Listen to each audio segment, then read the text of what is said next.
Hello student, here is our next topic of chapter number 4, Republic. Last video में हमने monarchy system और Republic दोनों की discuss किया था और मगध जो सबसे पावरफुल जनपद था उसके बारे में डिस्कशन किया था। Now we are talking about republic. A republic is a state directly or indirectly ruled by head who is elected by the people. Republic में जैसा हम पहले डिस्कस कर चुके हैं कि हमेशा जो पब्लिक है वो अपने राजा को चुनती है, ठीक है। पब्लिक को हक होता है कि वो किसे राजा चुनना चाहती है और किसे नहीं। द कॉमन मीनिंग ऑफ गण इज मास। यहाँ पे जो जनगण, ठीक है, या गणतंत्र, रिपब्लिक को हम गणतंत्र के नाम से भी जानते हैं। रिपब्लिक को हम गणतंत्र के नाम से जाना जाता है। वहीं इसीलिए आपको बताया गया है कि गण मतलब होता है मास, यानी कि भीड़, public. A state run by more than one member, ठीक है। A state can be run, state वो एक स्टेट जो एक से नहीं बल्कि एक से ज़्यादा लोगों से चलाया जाता है उसे रिपब्लिक स्टेट कहा जाता है। Such states were called republic. There were republic of Lichchhavi, of Vaishali, Shakya of Kapilavastu, Videha of Mithila, Malla of Kushinara, etcetera.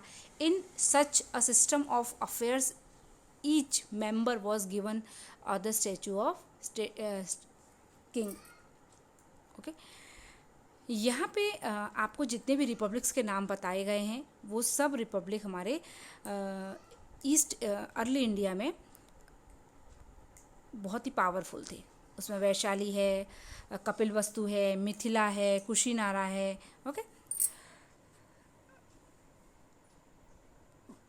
यहाँ पे हम बात करते हैं, जो नेक्स्ट टॉपिक है वो है Vaishali Vajji state. Monarchy wished to increase their power and empire by occupying the surrounding territories। जो मोनार्ची जो लोग थे उनकी ये इच्छा थी कि वो अपने एम्पायर को बहुत आगे बढ़ा लें और आसपास के जो रिपब्लिक टेरिटरीज़ है ना उनको अपने कब्जा करके अपने संघ में यानी कि अपने राज्य में मिला लें। यह देखते हुए लिच्छवी, वज्जी, घेतुक, विदेह, शाक्य, मल्ला, इन सब ने अपना एक ग्रुप बनाया, एक यूनियन बनाई, ठीक है, ताकि बाहर का कोई भी आकर अगर इन पर आक्रमण करता है, कोई भी मोनार्ची स्टेट उन पर आक्रमण करता है तो ये एक दूसरे की हमेशा मदद करें। और इन सब का जो सेंटर था, ठीक है, वो था union state. Thus it was named Republic of Vaishali. The state administration of the Republic was govern by the सभा, ठीक है। तो इन्होंने अपना एक ग्रुप बना लिया था। ओके, ग्रुप में उन लोगों ने इसीलिए ग्रुप बनाया था कि बाहर का कोई भी आकर अगर उन पर आक्रमण करता है तो वो समय पर एक दूसरे की हेल्प कर सकें। ओके, नाउ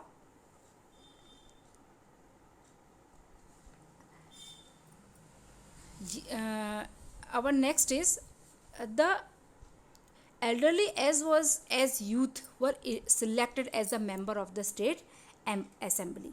इसमें वो लोग कुछ मेंबर्स चुना करते थे स्टेट असेंबली के, ठीक है, जिसमें बड़े बड़े लोग ही नहीं, जो नौजवान जो लोग थे, युवा लोग थे, यूथ जो ग्रुप था वो भी उसमें पार्टिसिपेट करता था। The Republican elect their president and state administration who was chosen by the election, ठीक है। इलेक्शन के से ही वो मेंबर्स चुने जाते थे और उनका हेड चुना जाता था। Republic had there on council. जितने भी रिपब्लिक स्टेट थे उन सबका अपना अपना काउंसिल था। वो अपने अपने किसी के काम में दखल नहीं करते थे, वो अपने अपने काम अपने तरीके से निपटाते थे। एडमिनिस्ट्रेशन, डिफेंस, वॉर, ट्रीटी, इन सब के काम भी वो डिस्कस करके पूरी ग्रुप जो है वो डिस्कस करके काम किया करता था। Okay, now we are talking about social life and state administration of republic state। Republic state जितने भी थे उस समय उनकी social life and state administration. According to archaeologist, people of that time lived in simple houses, लोग साधारण घरों में रहते थे, सिंपल घरों में रहते थे और अलग अलग तरह की एक्टिविटीज़ में बिजी रहते थे। उस समय जो अनाज था, वो जो फसलें थी, वो wheat, rice, barley, sugar cane, sesame, mustard, cereals, अलग अलग तरह के अनाज उगाए जाते थे।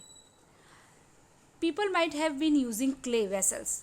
पीपल लोग क्ले वेसल यानी कि मिट्टी के बर्तनों का यूज़ किया करते थे। ठीक है, ये मिट्टी के बर्तन आर्कियोलॉजिस्ट को ज़मीन के अंदर एक्सकेवेशन के दौरान मिले हैं।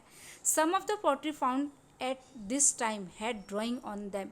और उस समय लोग, जैसे कि आप देख रहे हैं पेंटेड वेसल आपको दिख रहा है, एक बर्तन में ड्राइंग भी की गई है। ओके, ये बर्तन हम हिस्टोरियंस को ज़मीन के अंदर से मिला है।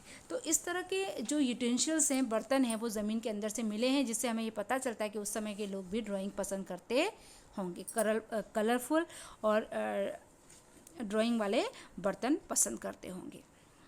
Eight this time ruler of every state did every possible thing for the defence of this his state. उस समय जो भी राजा थे वो अपने अपने मोनार्चीज से अपने अपने राज्य को बचाने के लिए कोशिश करते थे। For this reason strong and high forts, इसी कारण से उन्होंने अपने राज्य के चारों तरफ बड़ी बड़ी दीवारें कर दी थी, दुर्ग बना दिए थे, ताकि कोई भी बाहर का उस पर आक्रमण हो तो दुर्ग के ऊपर जो सैनिक उन्होंने बिठा रखे हैं वो दूर से ही देख लें कि कोई आक्रमण करने आ रहा है या नहीं।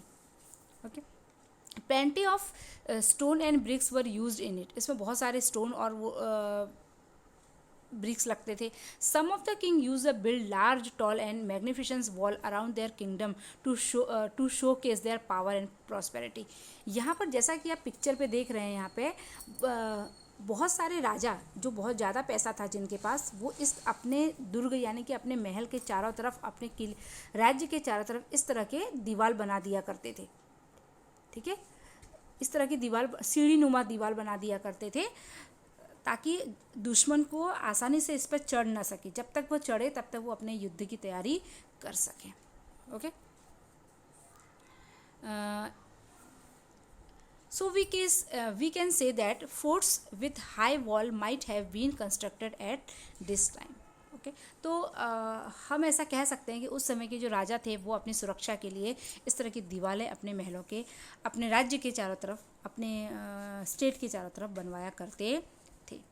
ऑल द जनपद of this time needed a large army and strong fort of their defense. People were taxes to meet this need.